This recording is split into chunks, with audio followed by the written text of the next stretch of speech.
आप अपना बंद कर दीजिए, वीडियो, कैमरा, माइक।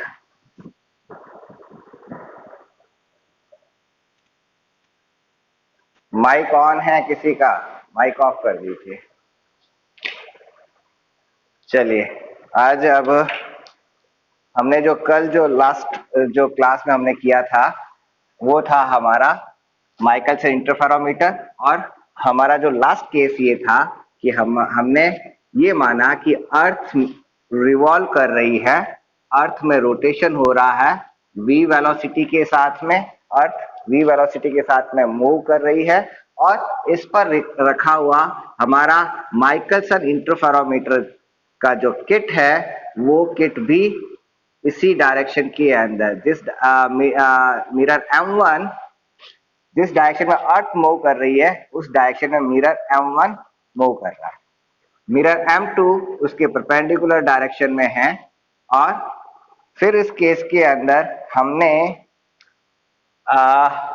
फॉर्चुनेटली और अनफॉर्चुनेटली मेरा जो ये लैपटॉप मोबाइल जो काम में ले रखा है, इसका स्क्रीन का रेजोल्यूशन इतना अच्छा नहीं है, इसके कारण आपको कलर्स नहीं दिख रहे हैं। अदरवाइज मैं 3 कलर के पेन काम में ले रहा हूँ, आपको कलर्स नहीं दिख रहे हैं। मैं कोशिश कर रहा हूँ कि किसी न किसी ढंग से इसको इम्प्रूव कर सकूं जिससे आपको कलर्स भी दिखाई दे दे। तो लास्ट टर्म के अंदर हमने ये जो किया था, लास्ट जो क्लास के अंदर मेरे पास सोर्स S था, इस सोर्स से लाइट निकली, मिरर M1 पे जा रही थी, मिरर M1 से वापस रिफ्लेक्शन होकर नीचे की तरफ आई, दूसरी रे ऊपर की तरफ जाती है मिरर M2 की तरफ, मिरर M2 से रिफ्लेक्ट होकर नीचे की तरफ आती है। पूरे किट को हमने अर्थ के ऊपर काम में लिया, मीन्स हमने ये माना कि अर्थ इस डायरेक्शन में रोटेट हो रही है, मिरर M1 भी उसी डायरेक्शन में रोटेट हो रहा है। अर्थ की डायरेक्शन इस डायरेक्शन में है, अर्थ इस डायरेक्शन में मूव कर रही है, अर्थ v वेलोसिटी से मूव कर रही है। जब अर्थ v वेलोसिटी से मूव कर रही है तो जब हमने लास्ट जब कैलकुलेशन की थी तो हमारे पास में हमने टाइम डिफरेंस निकाला था, और वो टाइम डिफरेंस जो आया वो टाइम डिफरेंस आया था d v square by c cube, हमारा टाइम डिफरेंस आया था। और जो दोनों रेस के बीच में, रे 1 और रे 2 के बीच में जो पाथ डिफरेंस आया था, वो पाथ डिफरेंस आया था हमारा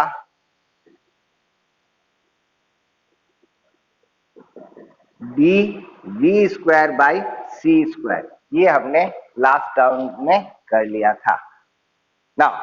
अब इसके आगे वाला, सारे स्टूडेंट्स आ गए?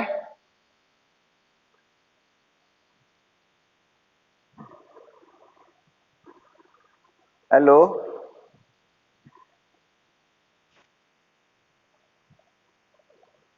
सारे स्टूडेंट्स आ गए क्या?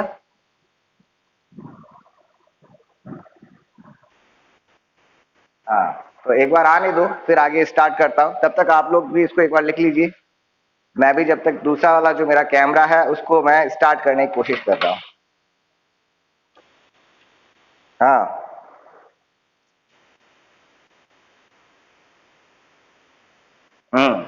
एक्चुअली क्या हो रहा है कि फोन में अगर किसी, अभी मैंने मेरा जो फोन है वो सामने लगा रखा है और उसके उससे मैं आपको पढ़ा रहा हूँ, आप इसको लाइव देख रहे हो। मीनवाइल मैं क्या कर रहा हूँ, उसको स्क्रीन रिकॉर्ड कर रहा हूँ, क्योंकि माइक्रोसॉफ्ट जो टीम ऐप हम काम में ले रहे हैं ना, उस टीम ऐप के अंदर रिकॉर्डिंग फैसिलिटी नहीं है।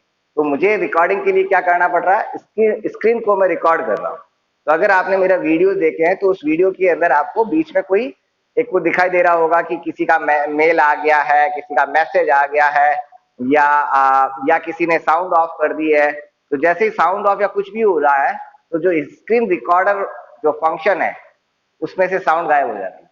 इसलिए मैं बहुत कोशिश करता हूँ कि जब भी मैं क्लास लूँ किसी का कॉल नहीं आए, और बीच में आप में से भी कोई आदमी उसको साउंड को म्यूट नहीं करे। साउंड अगर म्यूट कर दोगे, कल मेरा एमएससी की क्लास थी, बहुत अच्छा टॉपिक चल रहा था, और अनफॉर्चुनेटली कल वाला वीडियो देखना, कल शाम को मैंने अपलोड किया है। उस वीडियो के अंदर हुआ ये कि एक अरविंद शर्मा जी नाम से है, उन्होंने लगातार 3 कॉल कर दी, और 3 कॉल करने से वो पूरा पूरा साउंड चली। तो इसीलिए मैं रिक्वेस्ट यही करता हूँ कि क्लास की ड्यूरेशन में कभी कोई डिस्टरबेंस नहीं होना चाहिए।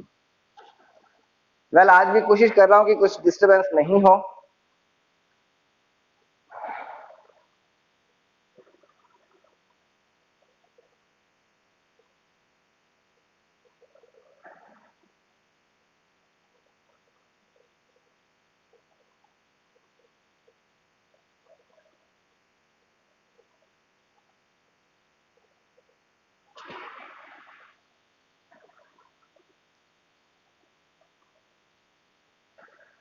चलिए स्टार्ट आगे और कर देते हैं। मेरा सिस्टम वापस मैंने रीस्टार्ट किया। यहाँ नेट की बड़ी प्रॉब्लम रहती है यूनिवर्सिटी में, तो सिस्टम को रीस्टार्ट करना पड़ता है, तभी वो वापस उसको लेता है।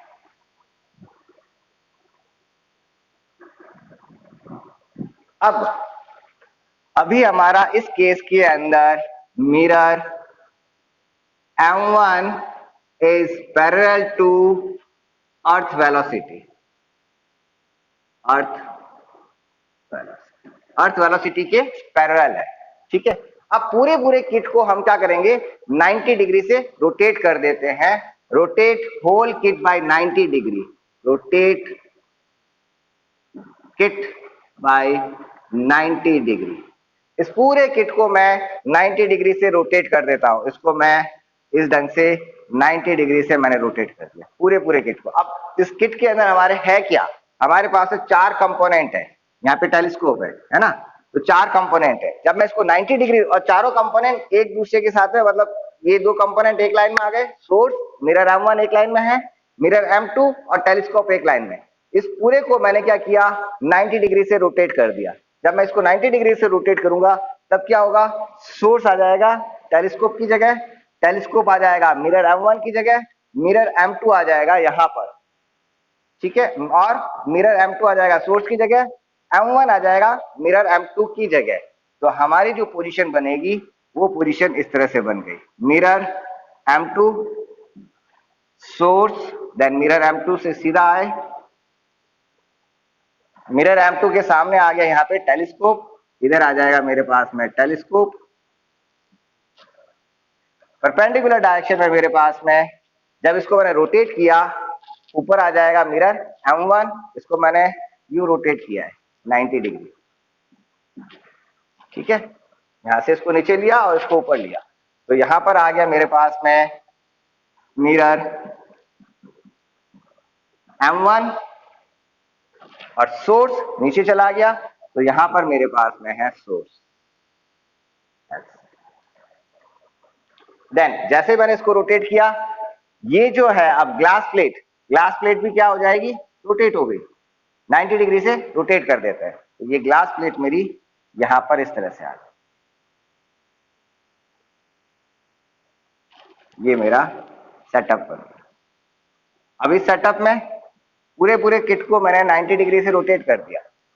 अब अगेन वो का वही, मेरे पास में लाइट सोर्स से रे निकली, रे मिरर पे टकराएगी, मिरर से टकराने के बाद में रे 1 ऊपर की तरफ गई। इस केस में रे 1 ऊपर जा रही है, यहाँ पर रे 1 इस डायरेक्शन में जा रही थी, रे 1 अब ऊपर की डायरेक्शन में गई, मिरर वापस आएगी, वापस आके रे 1 इधर गई। रे 2 मिरर M2 की साइड में जाएगी, मिरर M2 से रे 2 टकराएगी, और टकराने के बाद रे 2 इस डायरेक्शन, ये रे 2। पूरा किट जैसे 90 डिग्री रोटेट किया, हमारी अर्थ में हमने चेंज नहीं किया कि अर्थ को हमने रोटेट कर दिया, हमने अर्थ को रोटेट नहीं किया। अर्थ तो अभी भी इस डायरेक्शन में, जो भी डायरेक्शन मान लीजिए ईस्ट टू वेस्ट मूव कर रही है, तो यहाँ पर भी ये ईस्ट टू वेस्ट मूव कर रही है, या वेस्ट टू ईस्ट, जो भी आप मानना चाहें। तो अर्थ मेरी अभी भी इस डायरेक्शन के अंदर रोटेट कर रही है, ये अर्थ की डायरेक्शन है,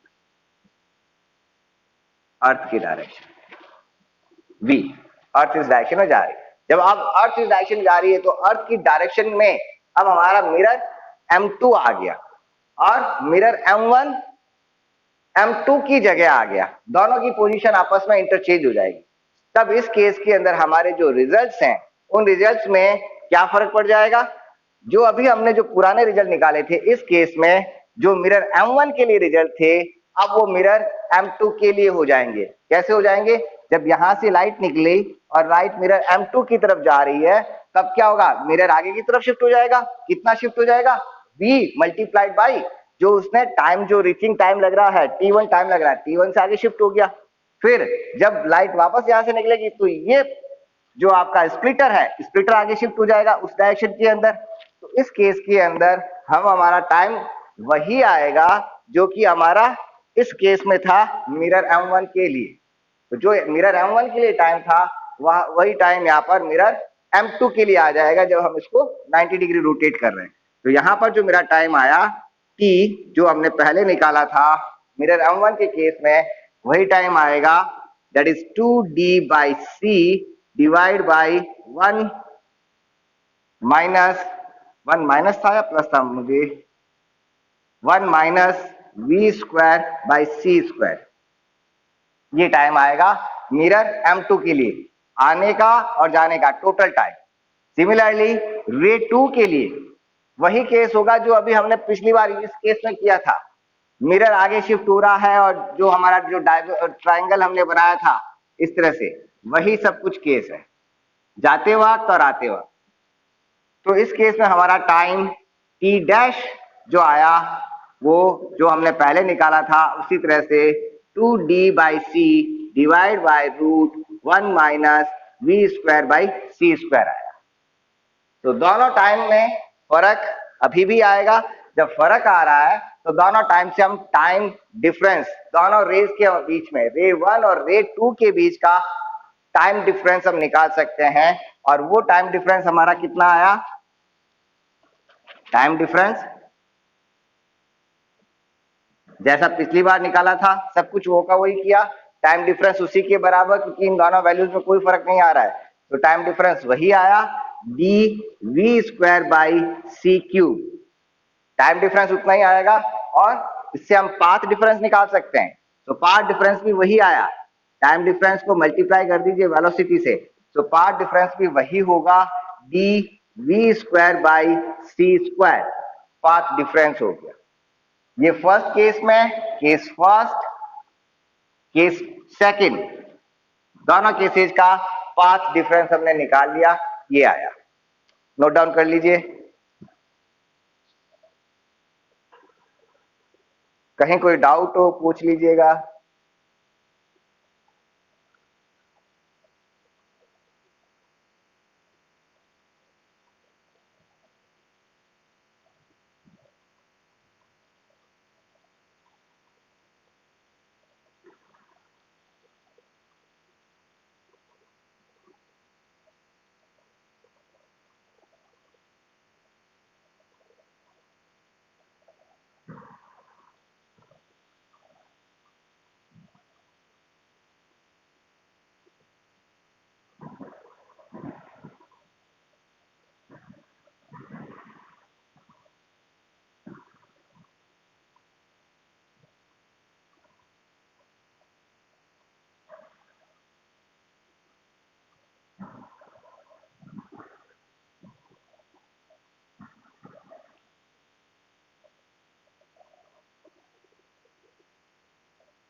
लिख लिया?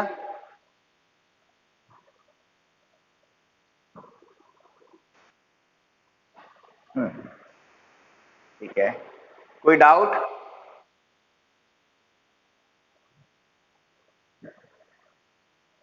Any doubt? ओके, ठीक है।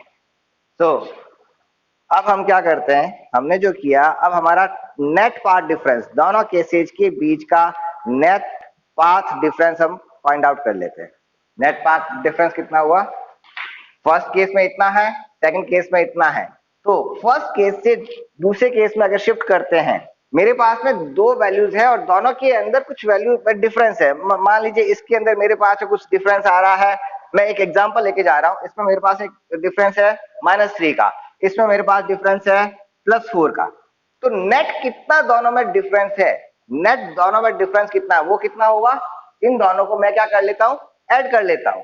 ये माइनस में डिफरेंस आ रहा है, वो उधर प्लस में डिफरेंस आ रहा है, दोनों को मैंने ऐड कर लिया, मेरे पास में टोटल डिफरेंस इतना आ रहा है। तो इसी तरह से अगर मेरे पास में पाथ डिफरेंस, यहां पर पाथ डिफरेंस इतना आ रहा है दोनों रेस के बीच में, दैट मीन्स मैं अगर इसको 0 मान लेता हूं तो यहां पर जो पाथ डिफरेंस है वो कितना हो जाएगा, अगर मैं इसको 0 ले लेता हूं तो यहां पाथ डिफरेंस इसका डबल हो गया। मेरे पास में जो टोटल नेट पाथ डिफरेंस आया, path difference between both cases, net path difference जो आया वो कितना हो जाएगा, इसका डबल।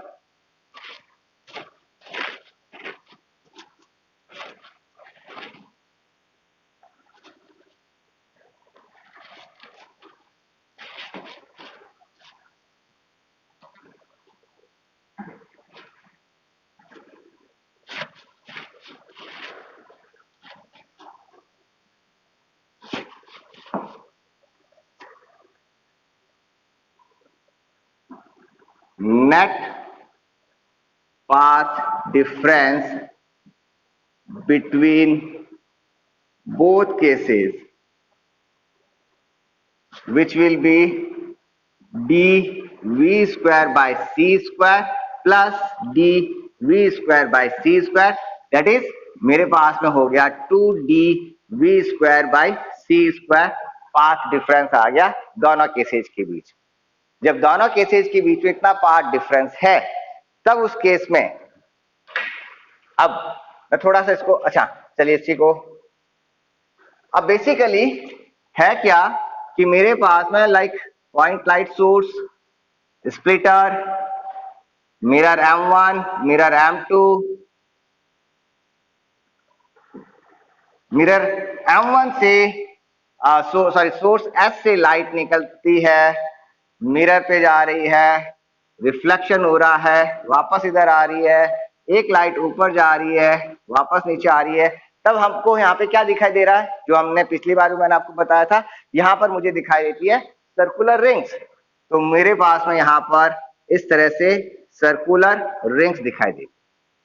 अब इन सर्कुलर रिंग्स के अंदर होगा क्या, जैसे मैं पाथ डिफरेंस चेंज कर रहा हूं, पाथ डिफरेंस, अब ये सारा भूल जाइए थोड़ी देर के लिए, एक ही हम इस किट की बात कर रहे हैं। अब इस केस में पाथ डिफरेंस का होगा क्या, पाथ डिफरेंस से फर्क क्या पड़ेगा, पाथ डिफरेंस कहां से आया, मिरर की पोजीशन को मैं शिफ्ट कर देता हूं। मिरर M1 तो मेरा मान लीजिए फिक्स है, मिरर M2 को मैं आगे पीछे शिफ्ट करता हूं, तब होगा क्या, जैसे ही मैं मिरर को शिफ्ट करूंगा मेरा पाथ डिफरेंस बढ़ जाएगा, या पाथ डिफरेंस, इसको मैं नीचे की तरफ शिफ्ट कर रहा हूं, पाथ डिफरेंस घट गया। पाथ डिफरेंस चेंज होने से क्या होगा कि जो मेरी सेंट्रल फ्रिंज है, जो सेंट्रल पॉइंट है इन रिंग्स का, जो सेंट्रल पॉइंट है, वो सेंट्रल पॉइंट या तो ब्राइट होगा या डार्क हो जाएगा। अब अगर सेंटर मेरा मान लीजिए अभी ब्राइट है, तो उसके सेंटर ब्राइट है, सेंटर ब्राइट अगर है तो उसके चारों ओर फर्स्ट रिंग क्या हो गई, डार्क, उसके बाद वापस ब्राइट, फिर डार्क, फिर ब्राइट, फिर डार्क, इस तरह से रिंग्स बन रही है। अब मेरा सेंटर अगर ब्राइट की जगह डार्क हो जाता है, सेंटर की पोजीशन ब्राइट की जगह मैं सेंटर को डार्क कर देता हूं, जैसे ही सेंटर डार्क होगा बाकी सारी फ्रिंज पैटर्न चेंज हो जाएगा। ऐसा नहीं कि जैसे सेंटर डार्क हुआ तो बाहर वाली फ्रिंज भी डार्क की डार्क रह जाएगी, नहीं, अब बाहर वाली क्या हो जाएगी, ब्राइट, बाहर वाली ब्राइट, फिर बाद में वापस डार्क, फिर ब्राइट, तो ये इससे पोजीशन से चेंज हो गई। एक सेंटर चेंज होते ही सारा फ्रिंज पैटर्न मेरा चेंज हो जाता है। सेंट्रल फ्रिंज अगर डार्क से ब्राइट हो जाती है, ब्राइट से डार्क हो जाती है, तो पूरा फ्रिंज पैटर्न चेंज हो जाता है। अब चेंज होने के दो तरीके हो सकते हैं, एक तो ये हो, जैसे मैं अगर इसको समझाऊं आपको, पानी के अंदर, पानी की तालाब के अंदर आप पत्थर डाल रहे हो, तो वहां से दो तरह से बुलबुले निकलते हैं, एक बुलबुला अंदर से निकल रहा है, अंदर से बाहर निकल रहा है, अंदर से बाहर निकल रहा है, मींस सेंटर के वहां से आपको बुलबुले बाहर निकलते हुए नजर आएंगे, सेंटर में से बुलबुले बाहर निकल रहे हैं। दूसरा केस, जैसे आप पत्थर पानी के अंदर डालते हो, बुलबुले अंदर की तरफ आते हुए आपको दिखाई देंगे। तो दूसरा केस, जब आपका सेंटर में कॉलप्स हो रहा है, बाहर वाली रिंग जैसे यहां पर है आपका सेंटर ब्राइट, बाहर वाली जो फर्स्ट रिंग है वो है डार्क। तो डार्क रिंग अगर अंदर जा रही है, डार्क रिंग कॉलप्स हो रही है, तो वो एक अलग दूसरा केस हो गया। दूसरा, डार्क, अब अंदर से एक डार्क रिंग बाहर निकल रही है, अंदर से बाहर की तरफ बुलबुले निकल रहे हैं, तब एक अलग केस हुआ, और बाहर से जब अंदर आ रहा है तब एक अलग केस हुआ। तो दोनों केसेस में फर्क क्या है? ऑर्डर का फर्क है। ऑर्डर घट रहा है या ऑर्डर बढ़ रहा है। और अगर अंदर से बुलबुले बाहर निकल रहे हैं, इसका मतलब ऑर्डर बढ़ रहा है, और अगर अंदर गिर रहे हैं बुलबुले, दैट मीन्स ऑर्डर आपका घट रहा है। अब दोनों केसेस के अंदर होता क्या है कि जैसे मेरा यहाँ पे चेंज होगा, मेरे सेंट्रल जो मेरा सेंटर है, जो सेंट्रल रिंग है, वो सेंट्रल रिंग मेरा या तो सिकुड़ता हुआ नजर आएगा, मीन्स मेरा जो अगर डार्क है तो गायब हुआ वहां पे, अब मेरा बन जाएगा व्हाइट स्पॉट, या अंदर से बाहर निकलता हुआ नजर आएगा, बुलबुला निकलता हुआ नजर आएगा या बुलबुला अंदर जाता हुआ नजर आएगा। तब उस केस में जैसे मैं इस मिरर को शिफ्ट कर रहा हूं, और ये हम ऑब्जर्व करते हैं, हमको दिखाई देता है कि ऐसा हो रहा है। मान लीजिए बुलबुला अगर वो अंदर की तरफ जा रहा है, जो यहाँ पे सेंट्रल रिंग है, सेंट्रल रिंग कॉलप्स हो रही है। मान लीजिए मेरे पास सेंट्रल रिंग पहले इतनी बड़ी बन रही है, ये मेरी सेंट्रल रिंग है, सेंट्रल डॉट है। अब सेंट्रल रिंग कॉलप्स हो रहा है, तब क्या होगा? ये धीरे धीरे सिकुड़ेगा, ये थोड़ा छोटा दिखेगा, फिर थोड़ा और छोटा दिखेगा, फिर थोड़ा और छोटा दिखेगा, फिर छोटा दिखेगा, फिर छोटा दिख के फिर गायब हो जाएगा। दैट मीन्स ये कॉलप्स हो रहा है। और अगर ये सेंटर बाहर निकल रहा है, तब क्या हुआ? बुलबुला मेरे को हल्का सा एक ब्लैक स्पॉट दिखाई देगा, फिर वो ब्लैक स्पॉट धीरे धीरे बड़ा हो जाएगा, ब्लैक स्पॉट बड़ा होता रहेगा, और फुल साइज के अंदर ब्लैक स्पॉट मुझे दिखाई दे देगा। दैट मीन्स अंदर से बाहर निकल रहे हैं। दोनों केस को हम प्रॉपरली ऑब्जर्व कर सकते हैं, हमें फील हो सकता है, हम उसको इवन नोट कर सकते हैं कि सेंट्रल फ्रिंज जो है, सेंट्रल मेरा जो सेंट्रल रिंग है, उसके ऊपर मैंने क्या किया?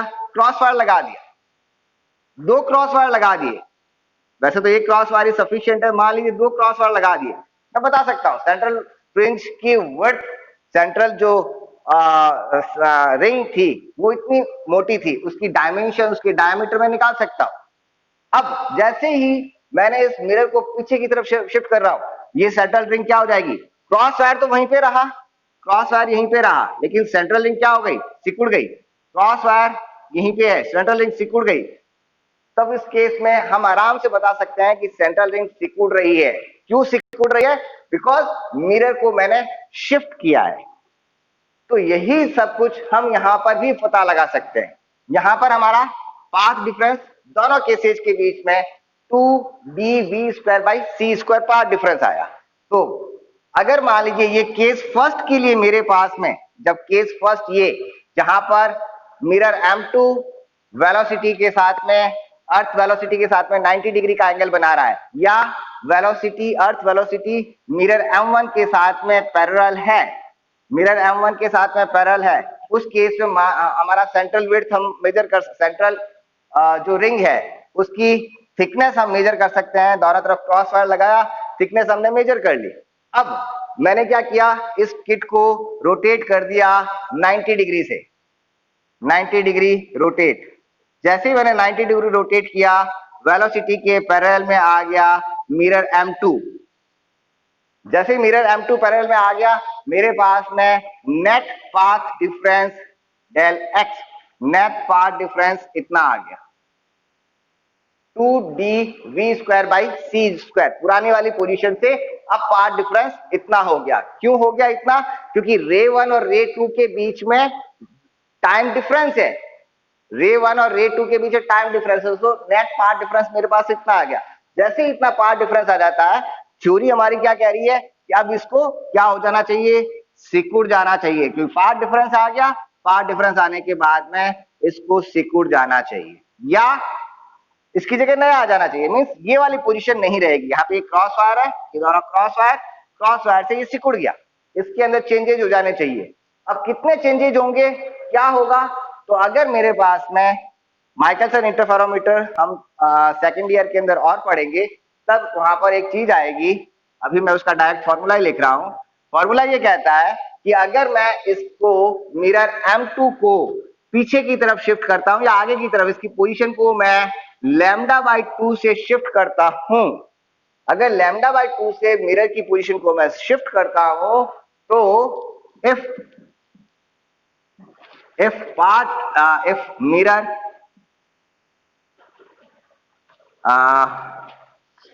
is separation between mirror, if separation between mirrors is increased or decreased by λ/2, λ/2 से दोनों मिरर के बीच की डिस्टेंस कितनी है, d। d को अब क्या कर दिया, d में या तो प्लस λ/2 कर दो या माइनस λ/2 कर दो। दोनों मिरर के बीच का सेपरेशन λ/2 से अगर मैं चेंज करता हूं, if separation between mirrors is decreased or increased by λ/2, then one uh, then one then fringe shift of one fringe shift by one number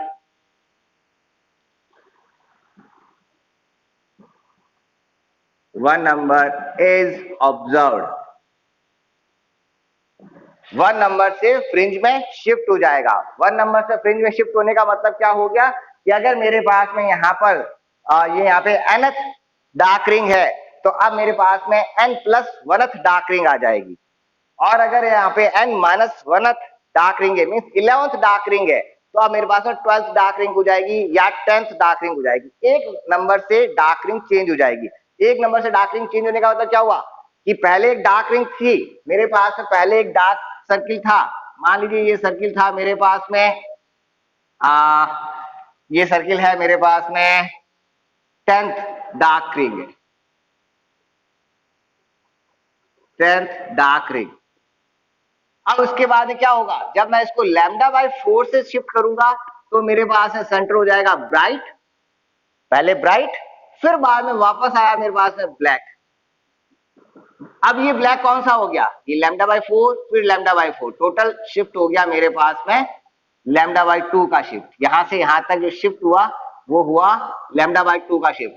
10th था, तो अब मेरे पास में हो गया 11th डार्क रिंग। एक का शिफ्ट हो जाएगा, या तो 11th हो जाएगा या ये 9th हो जाएगी, 9th या 11th डार्क रिंग मुझे मिल जाएगी। बीच में एक बार व्हाइट आएगा और व्हाइट आने के बाद ये है 1 का शिफ्ट हो गया। कब, जब λ/2 का। अब हमारे यहाँ पावर डिफरेंस कितना है, डेल एक्स का पावर डिफरेंस है। तो डेल एक्स के केस में, डेल एक्स का अगर पावर डिफरेंस है, तब मेरे पास में जो फ्रिंज शिफ्ट, कितनी फ्रिंज शिफ्ट हो रही है, n fringe shift is equal to होता है 2x/λ का फॉर्मूला।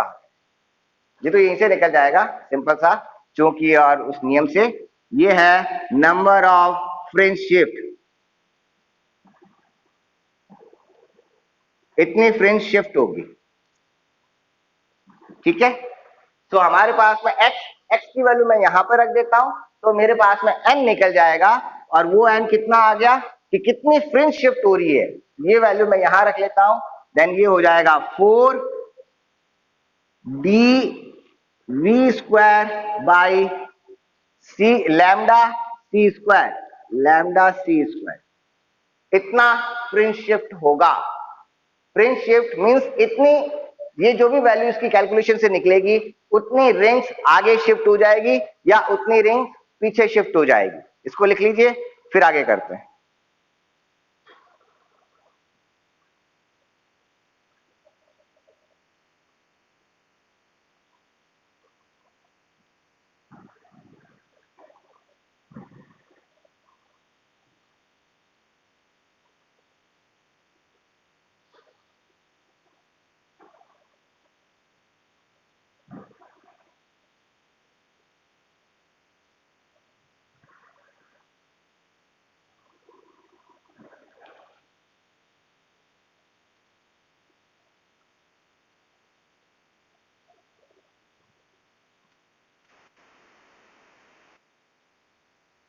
वीडियो